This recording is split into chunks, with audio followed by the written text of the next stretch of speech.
welcome back to the 4th episode of the Yarn Duchess podcast. My name is Amy and I'm the Yarn Duchess.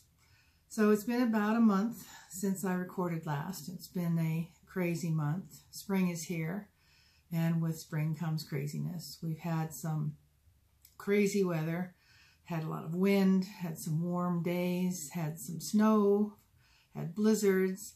And today it was 50 degrees when I went outside at 10 o'clock this morning. So I think it's going to be another warm one, minus the wind today, which is nice. I've done a lot of knitting in the last month. I didn't expect to go a month between podcasts, but my trip to Durango last month kind of set me into a downward spiral.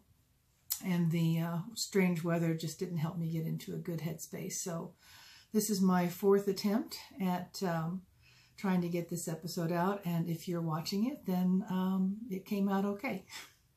Anyway, like I said, I have a lot of knitting to share.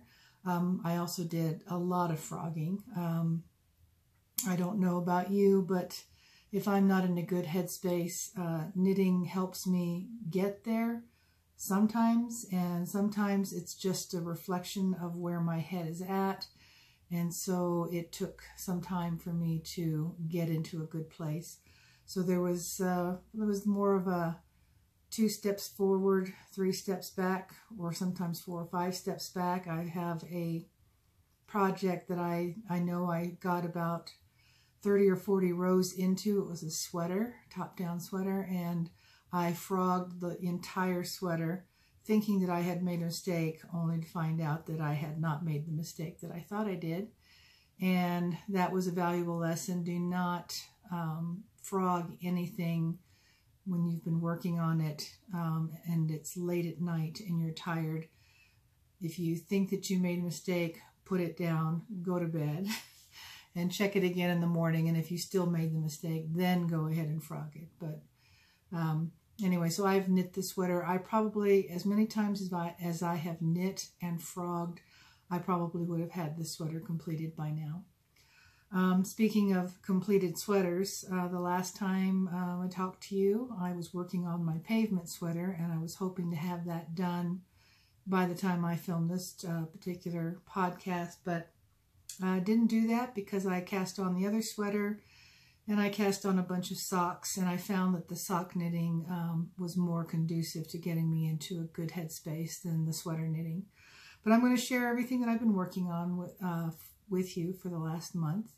Also, the last time I was with you, I was just over 100 subscribers, and I had a 100 subscriber giveaway.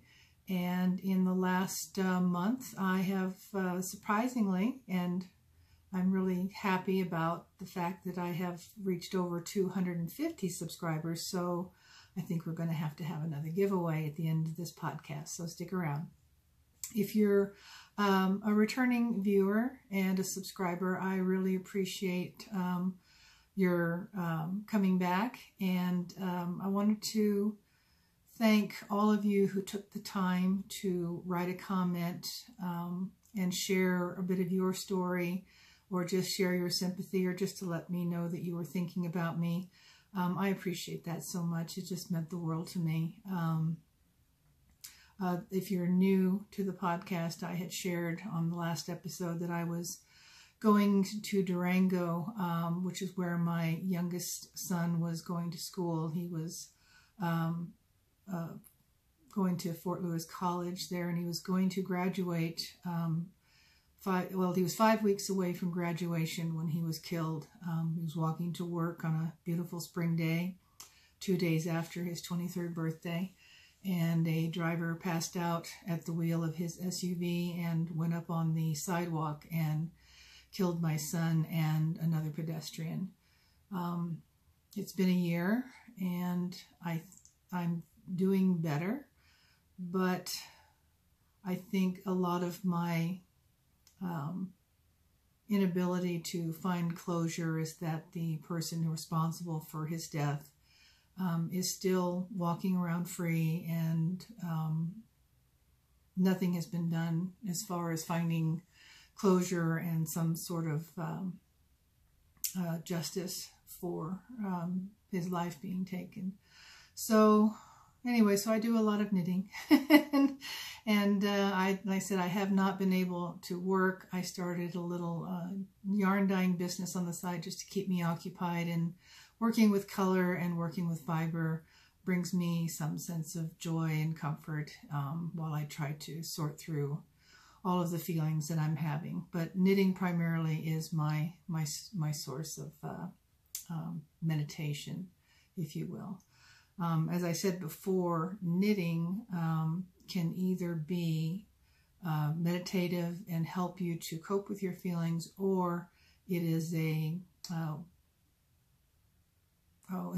indicator of your feelings.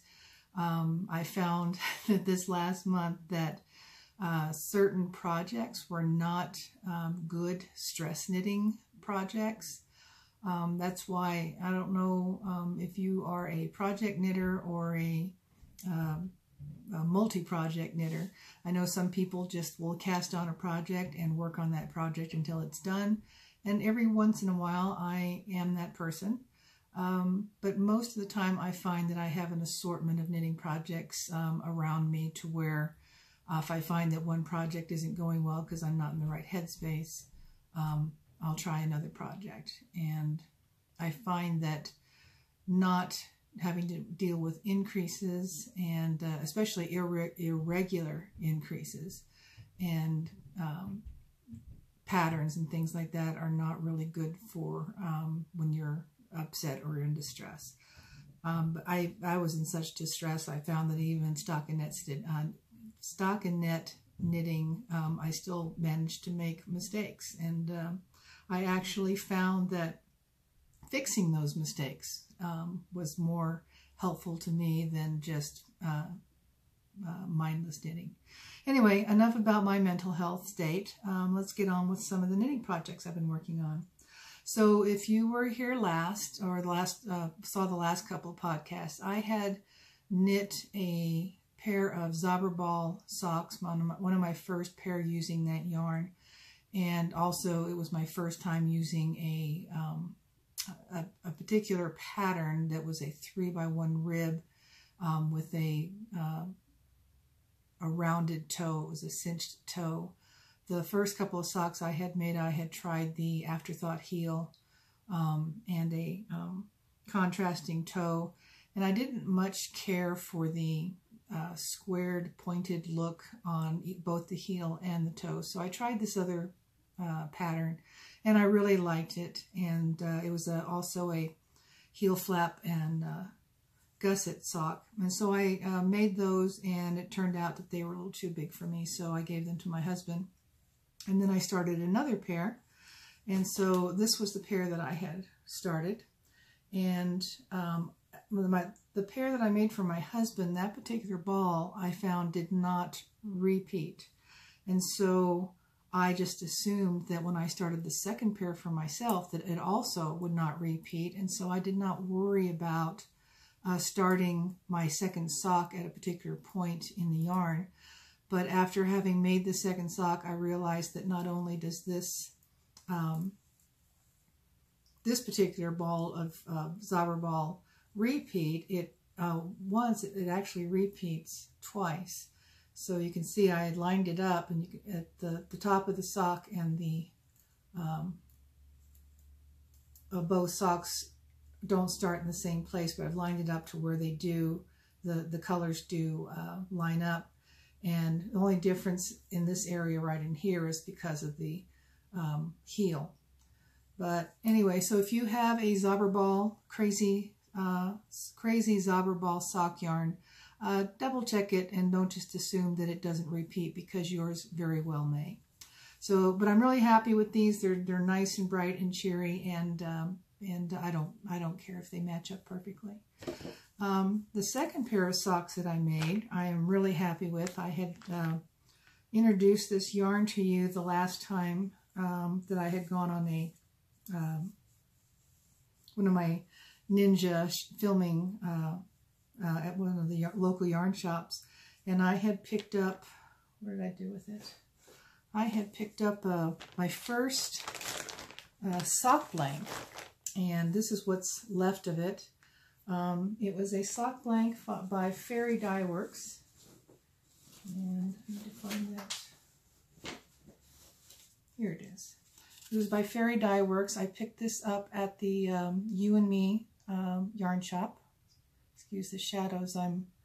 I changed, oh, you probably noticed I've changed my location in my craft room. I'm still in my craft room, but I have one window in the basement, and when I was filming over to my left, I was getting a lot of side shadow, and so I thought I would try actually facing the window. So yeah, so this is, I'm still in the basement. This is just my new orientation, but I'm getting different types of shadow problems.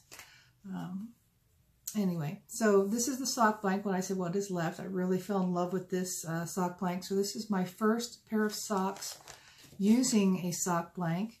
It's also a 3x1 rib. I'm really enjoying the 3x1 rib.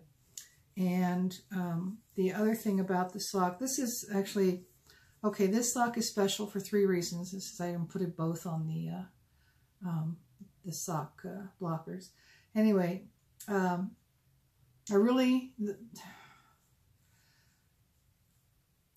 are 3 things about this sock that are different and special. One is that this is my very first toe-up sock.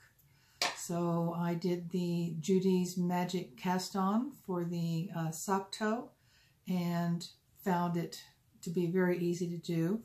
And then I continued the 3x1 rib. Like I said, I really enjoy the 3x1 rib. And then this is my very first German short row heel. And I had said before that I was going to try different sock patterns for heels and toes and patterns. And right now I think that this is going to be my vanilla sock. I'm going to be doing the toe-up socks. I'm going to be doing the German short row heel, which was just so easy to do. And the nice thing I like about this is that, oh, and then I did the, oh, I got the pattern from the, I already forgot what the name of it was, and I need to go to my notes. Excuse me just a second. Craft House Magic video. There's a 3-part tutorial on YouTube by Craft House Magic, and it's the toe-up sock. So the first tutorial is for casting on the toe. The second tutorial is the heel, and the third tutorial is finishing off. And I really liked the bind off on this particular sock. It was one that was done with a needle, and it was just very simple. I don't know if it's the surprisingly stretchy bind off or not. I'll have to look that up. I don't think she mentioned it. But anyway, it was a very simple bind off, and I enjoyed it. So my first pair of toe-up socks with the German short row heel and the needle bind off. So there's my socks, and then of course I had just cast on another pair of socks. Actually, I've cast on 2 pair of socks. I said I'm really into the sock knitting now. I have this one that I showed you the yarn hank the last time I had purchased it at You and Me. This is a BFL nylon sock, and once again I'm doing the toe-up sock with the 3x1 rib. And oh, the other thing I wanted to mention about this sock, this my first toe-up sock, is that you'll notice that there's a little bit of a difference in each of the toes. One is because I made a mistake, and the other one I followed the directions, surprise, surprise. But anyway, this toe here you'll notice is a lot more rounded. What I did was I did not follow the instructions very well. I increased every row instead of every other row, like the directions said. So then I caught my mistake on my second sock, and I really liked the rounded toe on this one. This is not quite the exact instructions for the toe, because the instructions are you increase and then knit, then a row, then increase a row, then knit a row. This one I increased every row till I had 60 stitches. This one I increased 3 rows before I started the knit row, increase row, knit row, increase row. And I really like this look better, but I wanted to kind of experiment, and since they're the toe of the socks and they're my socks, I didn't think it mattered.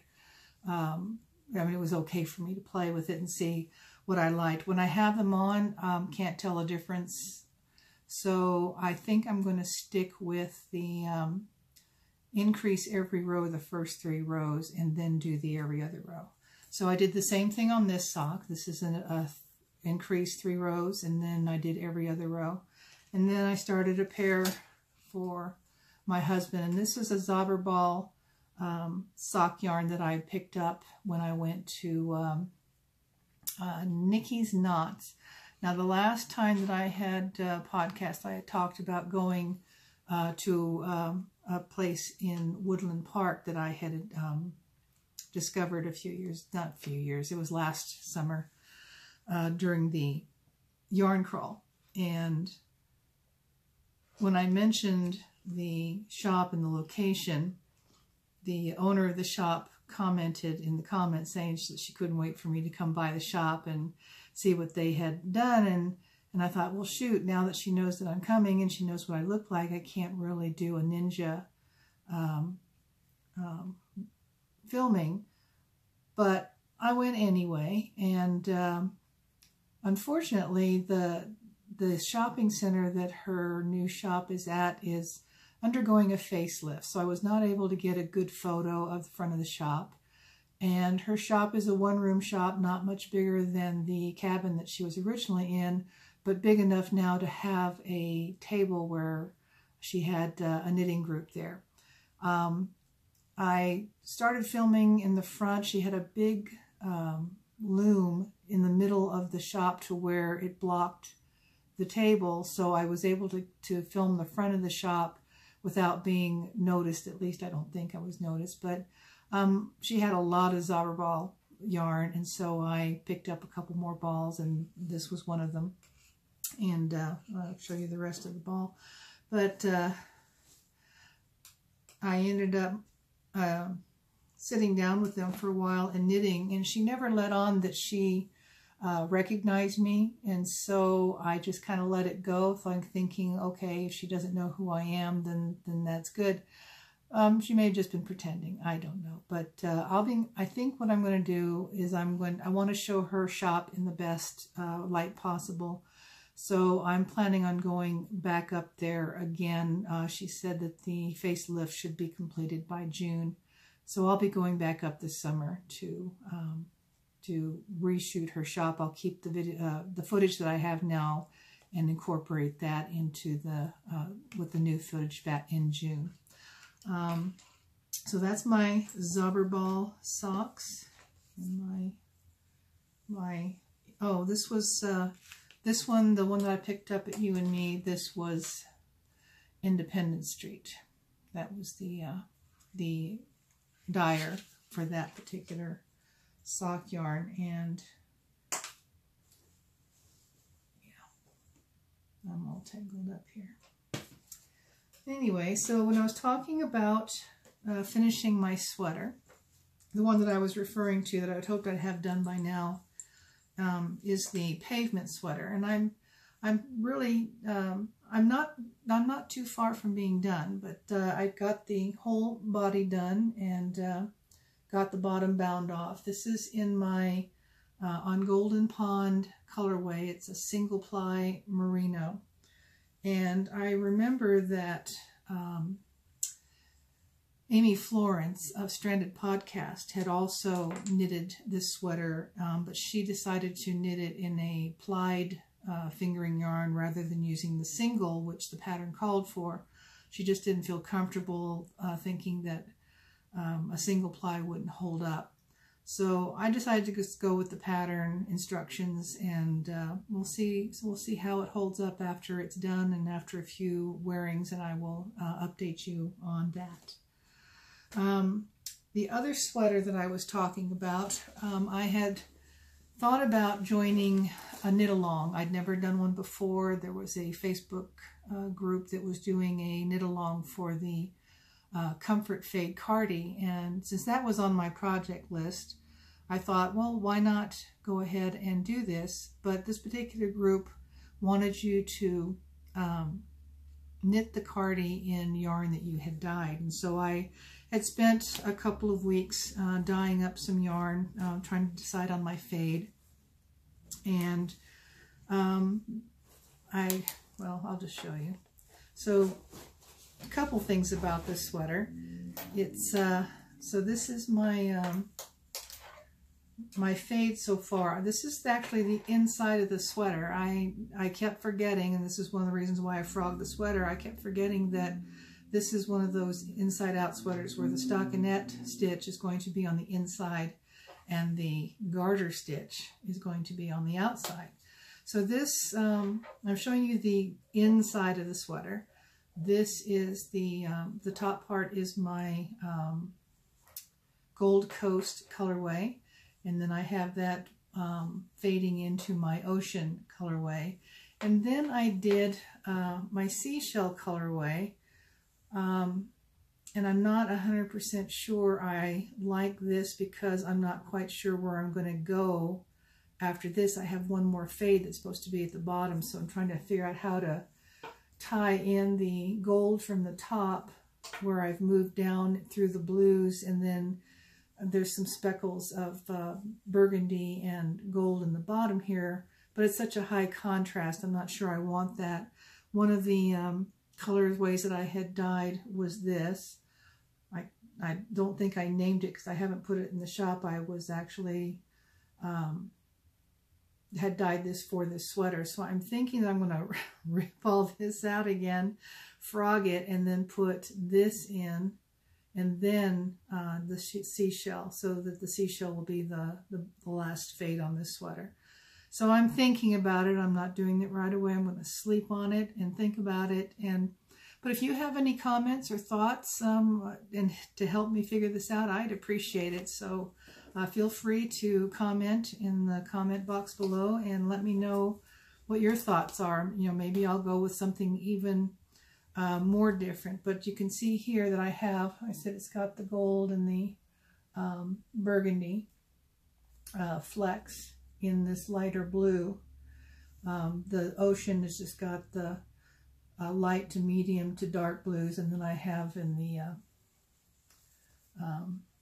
Gold Coast, I have some grays and rusts and some blues in there too. And then this again is the oh, the sun's come out, so now I have even more shadow. Anyway, this has got some purple in it that I thought would kind of blend more into the burgundies that I have in the last, or what might be the last fade. So this is my Comfort cardi. I'm not going to be done by the time the deadline of the knit along, because I think it's only in about a week and a half. And if I end up ripping this, I'm not going to make the deadline. But you know, I don't worry about, well, this is my first cowl, so deadlines are kind of new to me as far as that goes. I don't usually like to knit projects with deadlines. I just don't need to add that stress onto my knitting. The only deadlines I've ever had for knitting was trying to get something done in time for a birthday or a Christmas present. So, and I usually try to start early to where that doesn't become an issue. Okay, so those are my completed projects and my works in my works in progress. I have a couple. Oh, I have a future project that I wanted to share with you. I think I had mentioned my next project that I want to work on and share with you is the Harmonize shawl, which was a Craftsy kit that I purchased recently. And I seem to have lost the, oh, there it is. So this is the cover photo of the Harmonize shawl. And then there's a couple more photos here that are really nice. So there's the there's some more pictures of the harmonized shawl. And I had mentioned in my last podcast that I was concerned about how I was going to get these color variations with two skeins of yarn with only two skeins of yarn. And it turns out what it is that they are, I can't think of the word, but the instructions say to wind the skeins from light to dark and the other skein from dark to light. So I'm starting to get an idea of how this particular shawl is going to knit up. I was wondering how I was going to get those color variations when the colors in the skein just kind of ran into each other. But it's this is an ombre. Anyway, I've gotten this far on this project. I've got the needles picked out. I've got the yarn wound, and next time you tune in, hopefully I will have made some progress on this shawl. One of the things that I'm really excited about also on this project is that I'm I ordered some ChiaoGoo interchangeable needles, but this is a wooden needle. I have the carbons interchangeables that are kind of a metal, but I really like wood, and so I went online and I ordered this little kit, and this is the sizes that go from a US 2 to a US 15, and this particular project calls for, I think it's a size, well, I guess it doesn't matter. I have my materials list here and I don't have my glasses, so could read it anyway. Materials. Oh, that was another thing about this that kind of threw me, and I'm wondering if maybe it's just a mistake, although I don't find Craftsy makes too many mistakes. But it gave me the two skeins of yarn, like I said, but it also gave me this Pima thread. I don't see in the materials chart here on I don't see Pima thread on the materials list. Of course, it's the last place I look. But I'm using the number 6 needles, and it does not say anything about Pima Cotton's thread. So I think that might have just been a mistake or a little bonus that they threw in. Speaking of bonuses, I also treated myself to a little Easter treat. Found this lady online. Her company is Spin Factory Fibers, but she made these cute little, I don't know if you can see this or not. They keep turning around, but these are like Easter egg colors. These are stitch markers that I thought were really bright and pretty. And then she had, I've got different shades. These are like more like pinks and greens and the orange Easter egg colors. And then I got, this was really cool. This was I call it a cat's eye. Could be a dragon's eye, but they're all that, looks like an eye. And then I got one that was the same thing, but in a, let me find one to turn around. There we go, in a rainbow colors.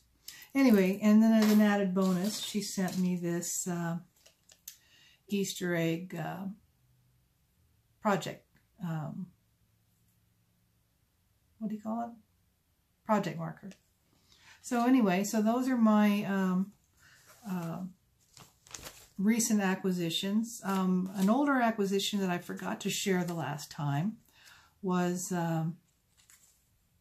this is from You and Me, and this is Happy Feet 100 Splash Hand Dyed 90% superwash merino and 10% nylon. It's a Plymouth yarn, but it says that it's hand dyed, so that's kind of intrigued me. This is the same thing. This particular color is Tuscan Spice, and then I got a more neutral, and it's just called Black Neutrals. So this is also the Plymouth 9010. So if you had watched my previous videos, you noticed that I had a couple of instances of camera glitches where my audio and my video went out of sync, and I have since determined that my camera on my phone will only record for about 30 minutes before it decides that it needs a break. So I have to make a conscious effort to not go over 30 minutes so I don't have the syncing problems. So I just took a moment to reorganize my table here, and with some editing it will be seamless for you. Anyway, so the last time I spoke to you, I was getting ready to go down to Durango, and I had mentioned that there was a yarn shop down there that I had visited before and really liked, and I was really happy to see that not only were they still there, but they were open on Sunday afternoon, which was the only time I had to go. So it's a beautiful little shop, and I spent quite a bit of time in there. They have a lot of yarn, and thought I'd share some of my acquisitions. So the name of the shop is called It's called Yarn Durango. And this is actually the little logo that they have on the side of their building.